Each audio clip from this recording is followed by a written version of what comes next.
We already told everyone you uninvited us, my mother said, her voice perfectly steady. Don't make us look like liars, Wendy. That was 6 weeks before my wedding. 6 weeks before 200 guests would sit in white folding chairs on the lawn of a farmhouse I'd paid for with double shifts and a sold car. 6 weeks before my husband stood up at our reception, asked for the projector, and played something that turned my mother's face the color of ash. I didn't plan a confrontation. I planned a wedding. But sometimes the truth picks its own schedule. What Derek showed on that screen, I still can't believe my parents thought no one would ever find out. Before I go on, please take a moment to like and subscribe, but only if you genuinely connect with this story. Drop where you're watching from and your local time in the comments. I love reading those. I'm Wendy. I'm 29. I'm a nurse in a small town in Georgia. Now let me take you back to March, the night Derek proposed, and everything started to unravel.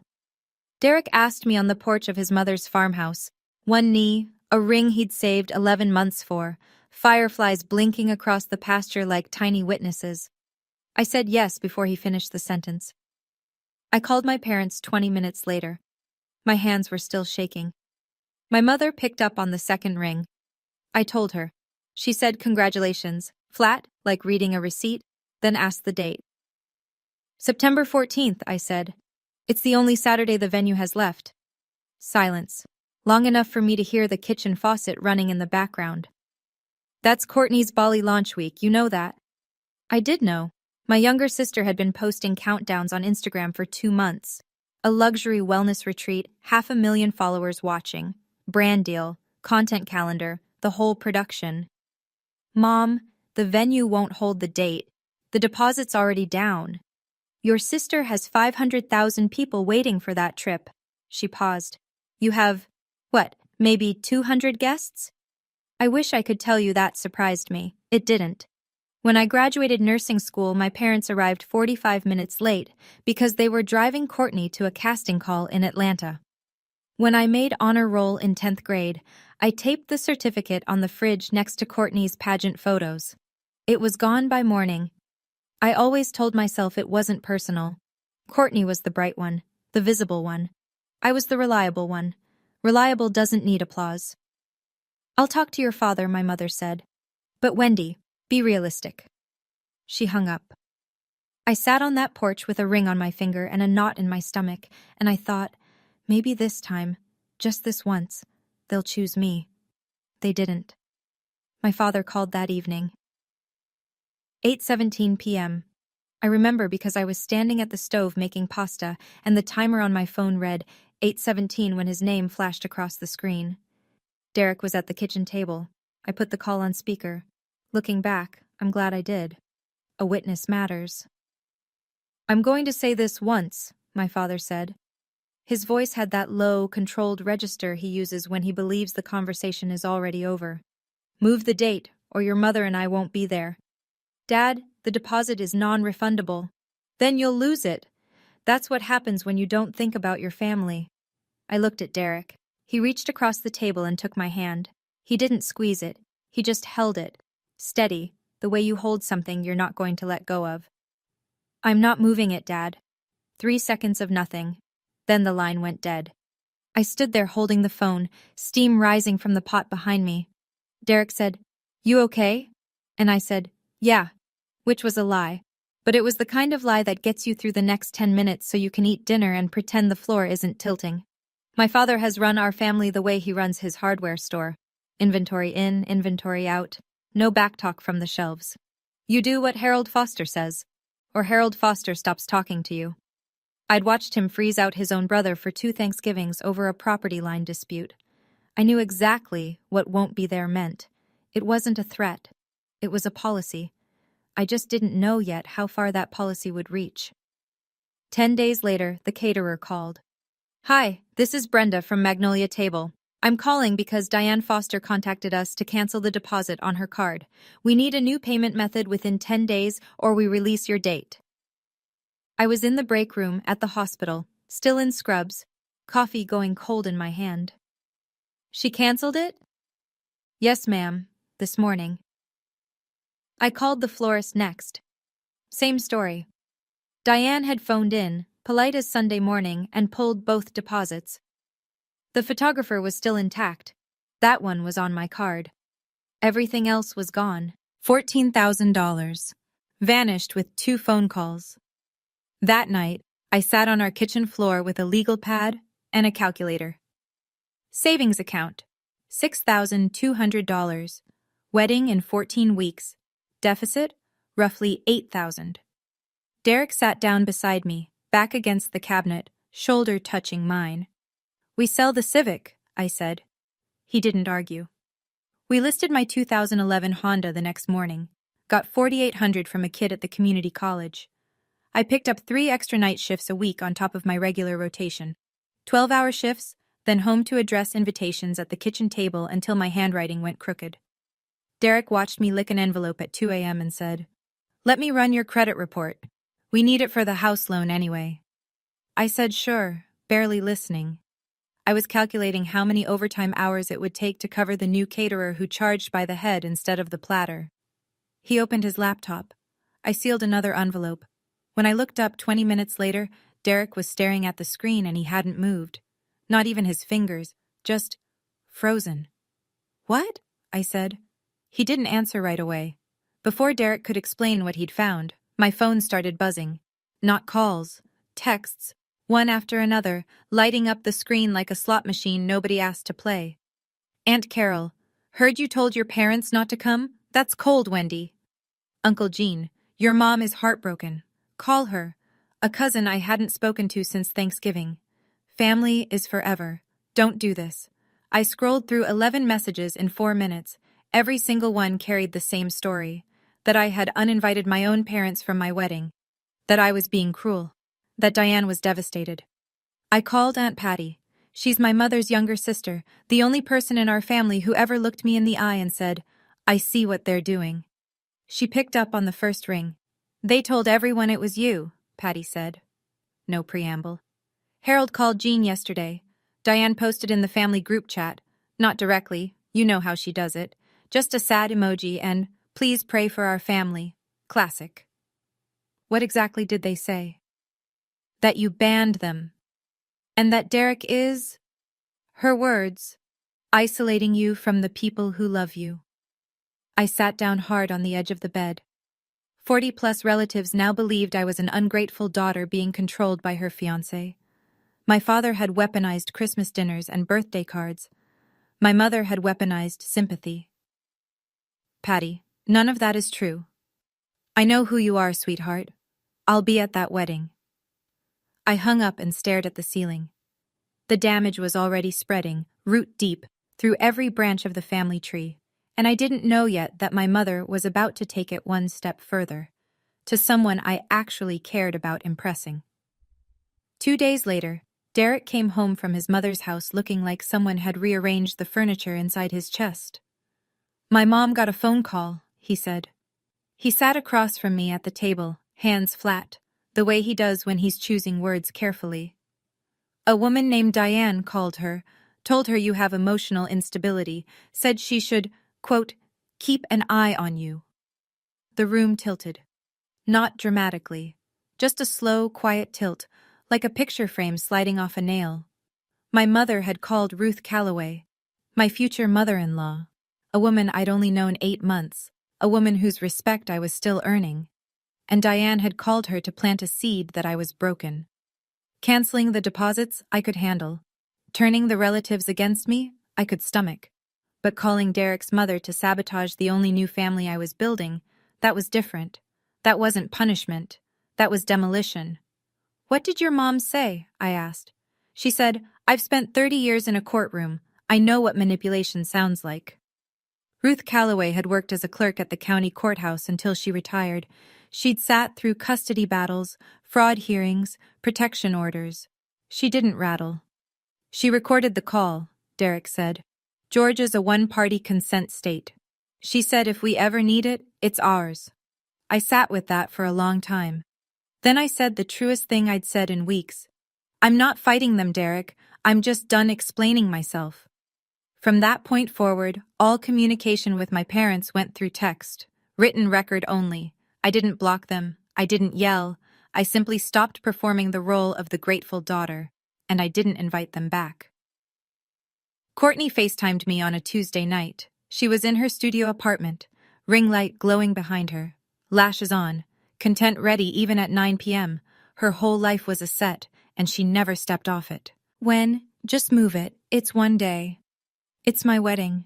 And it's my career. Since when does your career outrank my marriage?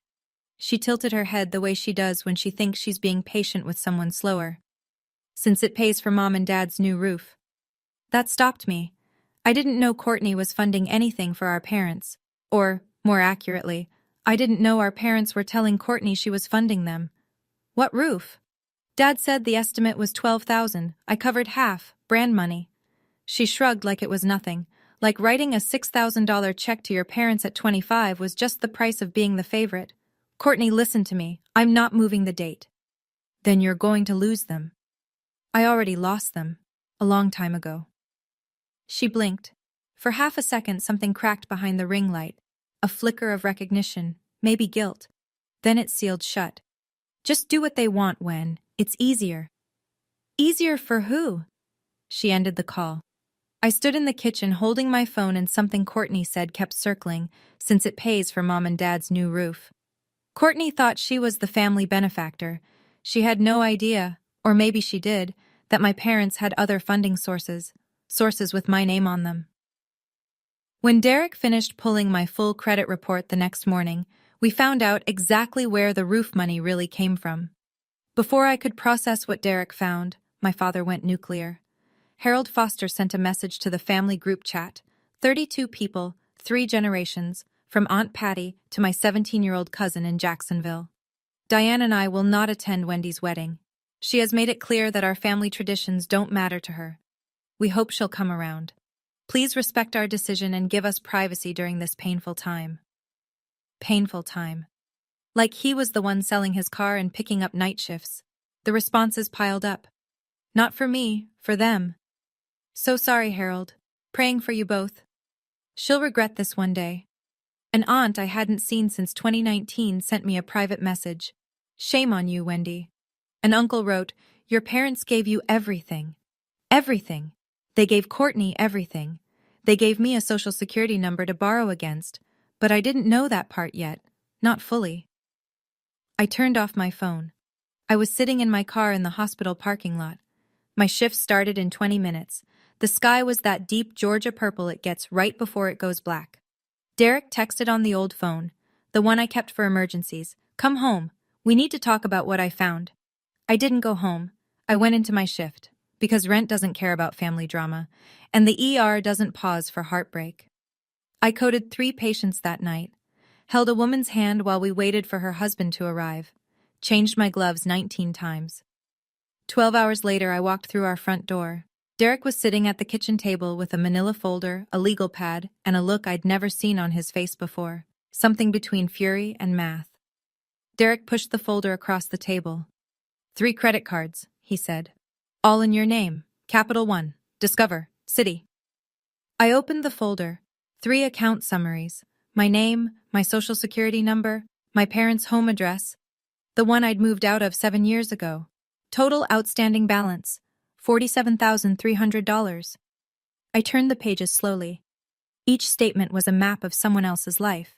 A round-trip flight to Tulum, a 5-night stay at a resort in the Maldives, a $1,400 camera lens from B&H Photo, $3,000 at Nordstrom in a single afternoon. Every transaction matched. Tulum. Courtney posted poolside photos in March. The Maldives, her most liked reel ever in November. The camera lens, she'd unboxed it on her story with the caption, investing in my craft. They opened the first one when you were 19, Derek said. He'd already cross-referenced the dates. Same day you signed the paperwork for your nursing school loan. Your dad co-signed that loan. He had every piece of information he needed. I stared at the paper. My father had taken the documents I handed him in trust. My social security card, my proof of enrollment, my signature on a student loan application, and used them to open a credit line in my name. Then he did it again. And again. That's my parents, I said. It came out quiet. Not disbelief. Recognition. The slow, sick click of something finally making sense. Derek's jaw was tight. Wendy, that's a federal crime. I didn't answer. I just kept looking at the numbers. $47,000 of debt I'd never spent a cent of, sitting on my credit like a bruise I couldn't see. My parents hadn't just boycotted my wedding, they'd been borrowing against my future for 10 years. The next evening, Ruth Calloway came to our house. She didn't bring casserole or small talk, she brought her phone and a Ziploc bag with a USB drive inside it, because Ruth Calloway is the kind of woman who backs things up. I saved the recording, she said, settling into the chair at our kitchen table like she'd done this 100 times at the courthouse. The full call, 4 minutes, 37 seconds. She pressed play. My mother's voice filled the kitchen. Warm, concerned, perfectly constructed. The voice she uses at church potlucks and PTA meetings. The voice that makes people lean in and believe her. Wendy has always been difficult. Derek seems like a good man, but I worry he doesn't see it yet. She pushes people away. I just want someone in his life to watch for signs. Signs. Like I was a forecast, something to prepare for and protect against. Ruth stopped the recording. She called me to plant a seed that my future daughter-in-law is unstable. I've sat in courtrooms for 30 years. I know what manipulation sounds like. Derek's hand found mine under the table. Can I have a copy? I said. Ruth slid the USB across the table. Already on it.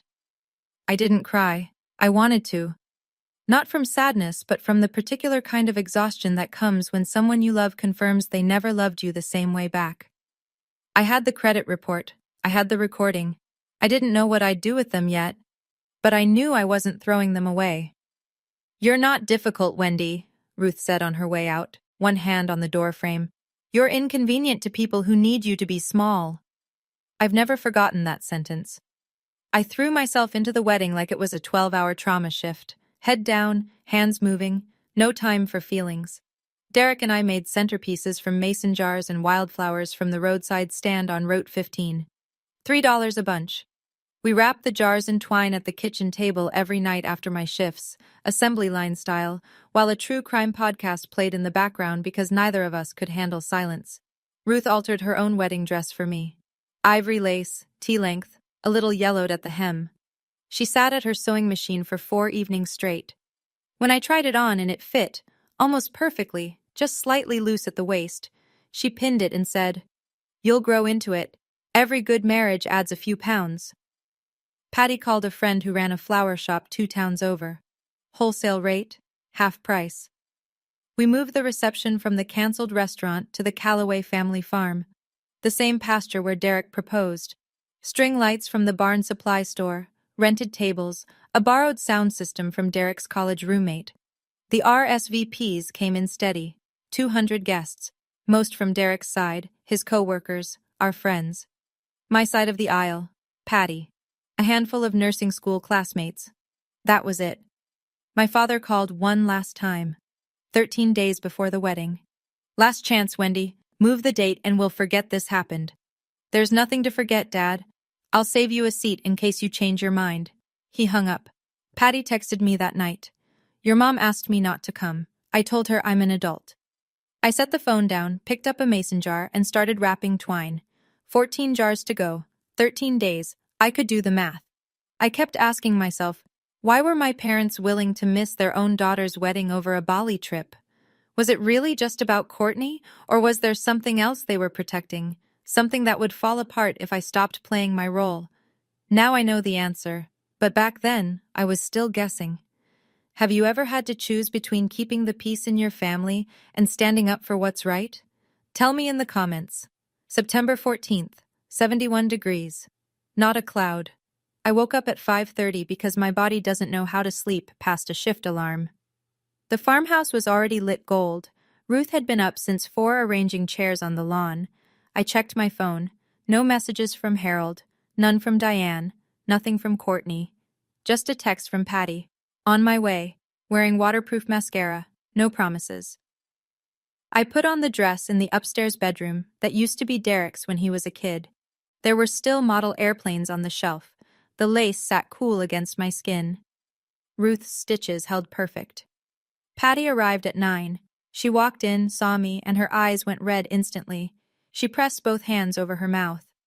"I'm sorry they're not here," she whispered. "Don't be. You're here." She hugged me so tight the lace creaked.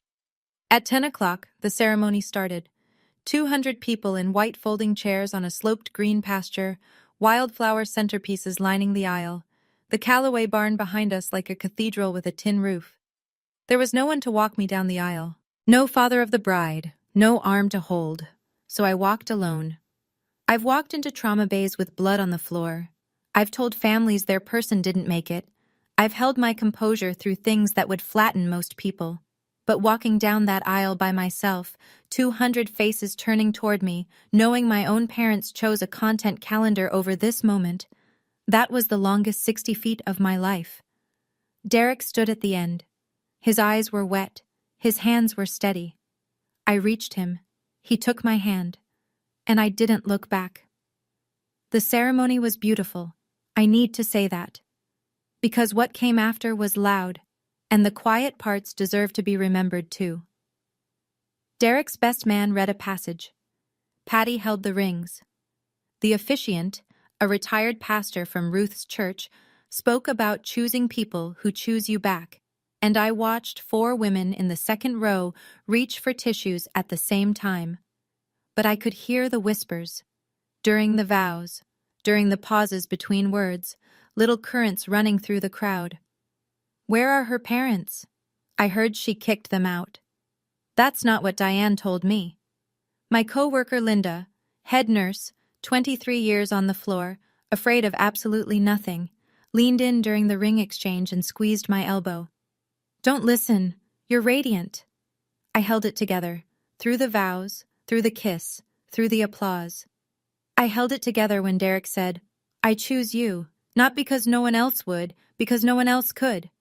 I held it together when 200 people stood up and clapped and the sun broke wide open across the pasture like God was showing off. I held it together. The ceremony ended. People hugged us. Someone's kid threw wildflowers that stuck in my hair. Derek's college roommate started the music, a playlist he'd made the night before, half country, half Motown, completely wrong and completely right. We moved to the reception area. Long wood tables under the string lights, catered barbecue from a place in Macon that owed Derek a favor, mason jar centerpieces catching the late afternoon glow. 200 guests, paper napkins, real love. The ceremony was perfect. The reception was where everything changed. I saw the headlights first, a silver Buick rolling slow up the gravel drive. Deliberate. The way you'd pull into a stage entrance if you wanted the audience to notice. My father stepped out in a charcoal vest and pressed slacks. My mother followed in a floral dress and fresh lipstick, camera ready, the way she always is when she knows people are watching. Diane spotted me across the lawn and her face broke into a wide, trembling smile. She walked straight toward me, arms open, voice pitched to Carrie. "Oh, sweetheart, we couldn't miss our baby's big day." She hugged me before I could move. Her perfume hit my nose. The same Estee Lauder she's worn since I was 12, and for one terrible second, my body almost softened into it. Harold shook Derek's hand with both of his. "Welcome to the family, son." Loud, warm, performed for the 8 nearest tables. People clapped. Someone at table 4 said, "See? They came after all." A woman I didn't recognize dabbed her eyes. The prodigal parents, returning just in time. What a beautiful story.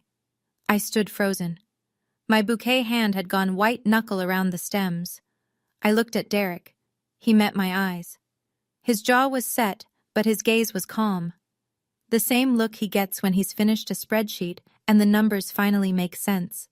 He gave me the smallest nod, almost imperceptible, the kind of nod that means, I know, and I'm ready. Because here's the thing my parents didn't account for. They showed up expecting to rewrite the ending. Smiling, hugging, performing. They thought they'd won. They had no idea Derek had brought a projector. The toasts started at golden hour.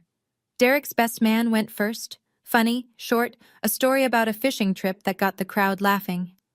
Then Ruth said a few words about the kind of woman she'd always hoped her son would find. She looked right at me when she said it, and I almost broke. Then Derek stood up. He'd kept his jacket off all night, sleeves rolled to the elbows. He looked relaxed, but I knew better. I'd seen him prep for bank audits with less tension in his shoulders. He took the microphone from the best man and smiled at the crowd. I want to thank everyone for being here, especially the people who showed up when it wasn't easy. A murmur. A few people glanced at Harold and Diane, who were seated at a table near the back. Diane with her ankles crossed, Harold with one arm draped over his chair, both of them wearing the satisfied expressions of parents who'd made a grand entrance. I also want to talk about honesty, Derek said, because Wendy deserves that. The murmur shifted. Glasses stopped clinking. Some of you received messages saying Wendy uninvited her parents tonight. That's not what happened. Diane's smile flickered. Harold and Diane chose to boycott this wedding. Their word was teach her humility, because Wendy refused to move our date for Courtney's Bali trip. Whispers, quick ones, the kind that moved through a room like wind through tall grass. Harold pushed his chair back and stood. That's enough, son. Derek didn't flinch. I'm not your son, Harold, and I'm not done. 200 people went still. The music had stopped. Even the cicadas seemed to pause. Diane reached for Harold's arm. He shook her off. Derek set his phone on the table next to the Bluetooth speaker. 6 weeks ago, Diane called my mother. She told her that Wendy is emotionally unstable, that she pushes people away, that someone in my family should watch for signs. He looked at Diane. She had gone very still, the way a deer freezes in headlights right before it decides which way to run. My mother recorded the call. He pressed play. My mother's voice came through the speaker, clear as a church bell and twice as cold. Wendy has always been difficult. Derek seems like a good man, but I worry he doesn't see it yet. She pushes people away. I just want someone in his life to watch for signs. 200 people heard it. Every word. In my mother's own careful, concerned, rehearsed tone, the one that sounds like love, if you don't know what love actually sounds like. Diane shot to her feet. That's taken out of context. Ruth Calloway stood up from table 1, 63 years old, steel gray hair pinned back, reading glasses on a chain around her neck. She didn't raise her voice. She never has to. I played the entire recording for my pastor, Ruth said. He said the same thing I did. It's manipulation. The crowd wasn't whispering anymore. They were silent. The kind of silence that has weight. Patty was crying at her seat, one hand pressed flat against the table, the other covering her mouth. She'd known her sister was cruel. She hadn't known the depth. Harold grabbed Diane's elbow. We're leaving. Derek held the microphone steady. You can leave. But there's one more thing your family needs to hear. Harold stopped walking. Derek's college roommate, the one who'd set up the sound system, pulled the white sheet tight between two barn posts. The borrowed projector hummed to life. Numbers filled the screen. 3 credit card accounts. My name at the top of each one. Below it, transaction after transaction, highlighted in yellow. Derek spoke without looking at his notes. He didn't need them. He'd memorized every line. 3 credit cards. Opened in Wendy's name without her knowledge or consent. Total balance, $47,300. Gasps. Real ones, the kind you feel in your ribcage. None of this debt is hers. Every transaction matches Courtney Foster's social media posts. He pointed to the screen. Resort in Tulum, March, business class to the Maldives, November, camera equipment, Nordstrom. All charged to accounts Wendy never opened. Uncle Gene stood up halfway, then sat back down. Aunt Carol put a hand over her mouth. The woman who'd dabbed her eyes when Harold arrived now looked like she'd swallowed something sharp. Harold's voice cut through the silence. That's family business. Derek turned to face him directly. It's federal fraud. Diane was crying now, not the delicate, sympathetic kind she'd used on the phone with Ruth. This was different, mascara-streaked, involuntary. Harold grabbed Diane's arm and pulled her toward the gravel drive. The aunt who'd texted me, shame on you, Carol, stood up and followed them, but not to comfort. Harold, she said, is this true? He didn't answer. He didn't look back. The Buick doors slammed, the engine turned, gravel popped under the tires as they pulled away. I stood next to Derek, my hand on his arm, and said the only thing that mattered. I didn't plan this, but I'm done being the version of me that makes their lies easier to believe. We danced after they left. Derek took my hand, and we danced on the grass in borrowed string lights, while 200 people who now knew the truth clapped and cheered, and someone turned the Motown back on. I'm not a good dancer. Neither is Derek. We swayed and stepped on each other's feet and laughed, and for 5 minutes the night belonged to us the way it was supposed to from the beginning. The next morning it was Monday, and Monday meant paperwork. I filed an identity theft report with the FTC.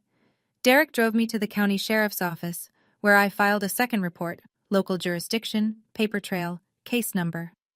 A deputy with kind eyes and a notepad took my statement for 40 minutes. I called all 3 credit card companies, froze the accounts, initiated formal disputes. Derek walked me through each one. He does this for clients at the bank, untangling credit messes, verifying signatures. This time the client was his wife.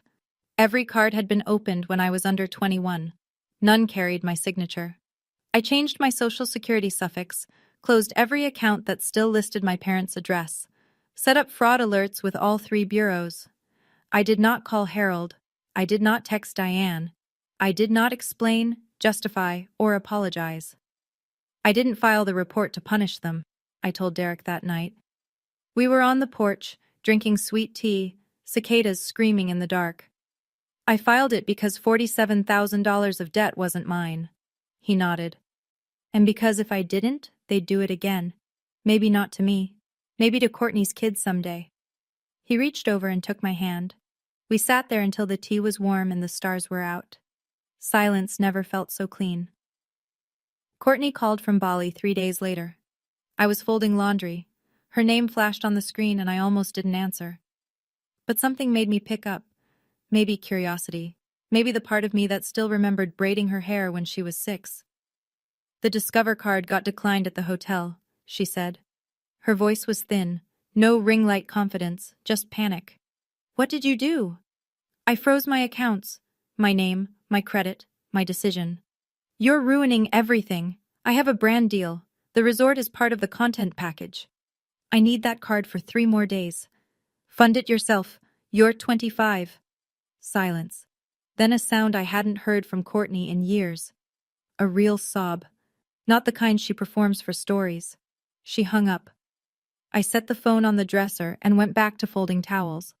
Over the next week, the fallout hit Courtney's feed like weather. The luxury Bali content just stopped. No more infinity pool shots. No more rooftop cocktails at sunset. She posted a photo from a budget hostel with the caption, "Keeping it real," and her followers noticed. Comments started blooming under her posts. Didn't your sister just get married? Heard your parents weren't there? T, why did you skip your own sister's wedding for a vacation? Girl, the math isn't mathing. Courtney didn't respond to any of them.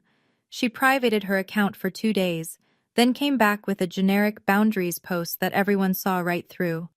I watched from a distance. I didn't feel triumphant. I felt the way you feel when you watch a building you used to live in get condemned. Relief and grief, tangled up so tight you can't separate them. Diane called twice. I sent both to voicemail. The family rearranged itself in the weeks that followed. Slowly. The way tectonic plates shift, invisible at first, then suddenly everything's in a different place. Uncle Gene called me on a Wednesday evening. Gene is Harold's older brother. 64, retired electrician, never missed a foster family reunion in his life. He'd been one of the first to text me. Your parents gave you everything. I owe you an apology, he said. No preamble, no small talk. I believed your dad. I shouldn't have. Thank you, Uncle Gene. He's my brother, and I love him, but what I saw on that screen, I can't unsee it. Aunt Carol, the one who texted shame on you, mailed me a card. Inside, a handwritten note and $200 cash. For your new start. I'm sorry I didn't ask your side first. The family group chat reorganized. Gene removed Harold and Diane himself. 30 people watched it happen in real time. His message was short. Until you explain the credit cards, I don't think you should be here. No one objected. At church on Sunday, Ruth told me the pastor's sermon had been about honesty within families. She said Harold and Diane were not in attendance. They hadn't been for 3 weeks running. In a small town in Georgia, 3 missed Sundays is a statement. People notice. People talk. The Fosters, who had built their reputation on being pillars, on Diane's deviled eggs at every potluck and Harold's handshake at every fundraiser, were suddenly absent. And in a place where absence speaks louder than words, the silence around them grew thick. I didn't orchestrate any of it. The truth did the work. I just stopped covering for them. The brand deal collapsed on day 11. Courtney's Bali sponsor, a wellness supplement company, pulled the $30,000 contract after their PR team found the comment section. Someone had screenshot the projector image from the wedding.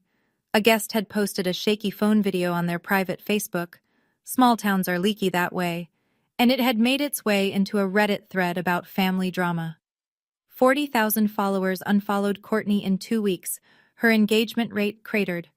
The algorithm, which had once handed her reach like candy, now buried her posts beneath cooking tutorials and cat videos. She flew home from Bali early, economy seat, middle row. I know because Patty saw the flight itinerary. Courtney texted Diane begging for a pickup at Hartsfield. Back home, reality set in. Every credit card Courtney had been using, for flights, hotels, content equipment, the daily seamless order that fueled her lifestyle, was in my name. All frozen, all disputed. She had no personal savings, no backup card. Her checking account held $1,100. I didn't celebrate. There's no satisfaction in watching your little sister Google how to open a bank account at 25. That's not a win. That's the receipt for a decade of someone else's parenting failure. Harold and Diane couldn't help her either. Without the cards in my name, their cash flow tightened overnight. The new roof Courtney had supposedly funded? Never happened. The money had gone to Courtney's expenses, funneled through accounts bearing my name, laundered through the fiction that it was family money being shared. The math was simple once you stripped the performance away. My parents had been running their younger daughter's lifestyle on their older daughter's credit, and now the credit was gone. Courtney called one more time, a Thursday, late, almost 11 p.m. Her voice was different, stripped down, no affect, no performance, no strategy, just tired. I knew about the cards, she said. I sat on the edge of the bed. Derek was already asleep. I didn't wake him. Not all of them, she continued. But the first one, the capital one. I was there when Dad opened it. I was 15. He said it was for emergencies. I asked whose name it was in, and he said yours, and I asked why, and he said, because Wendy doesn't need the credit right now. I thought that was normal. It wasn't normal, Courtney. I know that now. We sat in the silence for a long time.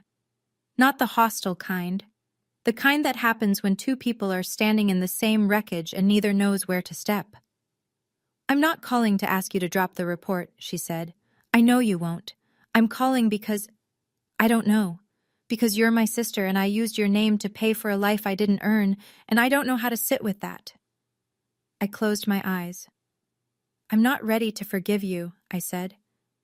Maybe someday, but not today. I get it. She hung up. No drama, no tears, just a click and then nothing. I sat on that bed for a long time after, and then I cried. Not for the money, not for the wedding drama or the group chat or the credit report on the projector screen. I cried because I lost my sister a long time ago, maybe before she was even old enough to know she was being used. And this phone call was the first honest thing she'd said to me in years. Loss doesn't always arrive all at once. Sometimes it shows up dressed like a family. I keep wondering, if Courtney had told me the truth sooner, would things be different? Or did my parents build a system where both of us were trapped, just in different cages? Courtney got the golden one, I got the invisible one, but we were both locked in. What do you think? Does Courtney deserve a second chance? Or does knowing at 15 and staying silent for 10 years make her just as responsible? Tell me in the comments. 3 months after the wedding, a letter arrived. Handwritten. My father's blocky print on the envelope. No return address, but I'd know that handwriting from across a parking lot. It's the same hand that labeled every shelf in his hardware store. Wendy, you're still our daughter. This has gone far enough. 11 words. No mention of the credit cards, no acknowledgement, no apology, just a command dressed up as affection. Diane texted a week later, "Can we have Christmas together? For family?" The same phrasing she'd used in the group chat, the same packaging. Wrap the request in family and hope no one notices it's actually an instruction. I sat at the kitchen table, the same one where Derek had spread the credit report, the same one where Ruth had played the recording, and I wrote back, one letter, on paper, because some things should be permanent. Dear Mom and Dad, I will always be your daughter. But I will not be in a relationship where my name is used without my permission. My reputation is damaged behind my back, and my boundaries are treated as disobedience. When you're ready to acknowledge what happened, not explain it, not justify it, acknowledge it. I'll be here. Wendy. I sealed it, stamped it, drove to the post office myself. No response came. Not that week. Not that month. I won't pretend that didn't hurt. It did. Every holiday that passed without a call landed like a small stone in a jar I keep somewhere behind my ribs. But the jar doesn't overflow anymore, because I stopped adding my own stones to it. The guilt, the self-doubt, the voice that used to whisper, maybe you should have just moved the date. I don't need an apology to move on, but I need honesty to stay. 6 months after the wedding, we closed on a house. Small, 2-bedroom, 1-bath, a front porch with a railing that needs paint. It sits on a half-acre lot at the edge of town where the streetlights end and the fireflies begin. My credit report came back clean. Every fraudulent account disputed, investigated, and removed. Derek walked me through the final letter from Equifax like it was a diploma, which, in a way, it was. Proof that my name belongs to me again. Ruth brought a rose bush the day we moved in. Pink climbers. She planted it by the front steps and said, "Every house needs something alive that comes back every year." Patty comes for dinner every Sunday now. She brings cornbread, Diane's recipe, which she learned first and makes better. We sit at our second-hand table, the 4 of us, me, Derek, Ruth, Patty, and we talk about everything and nothing, and nobody performs, and nobody keeps score. I still work nights. I still wear scrubs that smell like hand sanitizer in other people's emergencies. I chose this job because I wanted to help people on their worst days. Turns out, I needed to learn how to show up for myself on mine. I didn't get the family I was born into. I got the family I built. And every single person at that Sunday table chose to be there. The hardest boundary I ever set was a 6-word sentence. "I'm not moving the date, Dad." And it changed everything. If you're waiting for permission to protect yourself, from anyone, including the people who raised you, consider this your sign. You don't owe anyone your peace, not even family. Especially not family who borrows against your future and calls it love. That's my story. I know it's heavy, and I know some of you are sitting with your own version of it right now. A parent who controls, a sibling who takes, a family that asks you to shrink so someone else can shine. If this video made you feel seen, or angry, or a little lighter, that's exactly why I shared it. Hit subscribe if you want more stories like this, and check the description below. There's another story about a woman whose family tried to sell her house while she was deployed overseas. It's unbelievable. Thank you for staying until the end. I'll see you in the next one.